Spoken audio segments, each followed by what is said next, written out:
Hi friends, night అయితే మేము వందే భారత్లో ద్వారకాకి అయితే వస్తుంది. ఇక్కడ నుంచి మా ద్వారకాకి వస్తుంది. ద్వారకాలో ఈరోజు అయితే ఫస్ట్ డెస్టినేషన్ వచ్చేసి గోమతి ఘాట్. ఈ సుధామ బ్రిడ్జ్ అంతా ఉంది ఇక్కడైతే నేను చూపిస్తాను చూడండి. బ్యాక్ సైడ్ ఇదన్నమాట గోమతి ఘాట్ వచ్చేసి. కొంచెమే నీళ్ళు తక్కువ ఉన్నాయి ఇప్పుడైతే.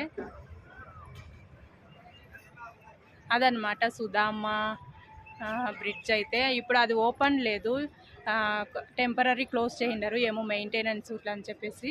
లేకపోతే అక్కడంతా వెళ్ళంతా ఫొటోస్ తీసుకోవచ్చు, వీడియో చేయొచ్చు, అంతా ఉండదు. కానీ ఇప్పుడు వెళ్ళే కుదరలేదు. చూడండి ఇక్కడ ఆవులు అయితే చాలా ఉన్నాయి, చాలా అంటే చాలా ఉన్నాయి ఆవులు అయితే. మార్నింగ్ వస్తుంది కదా, చాలా బ్యూటిఫుల్గా ఉంది ప్లేస్ అయితే. చూడండి.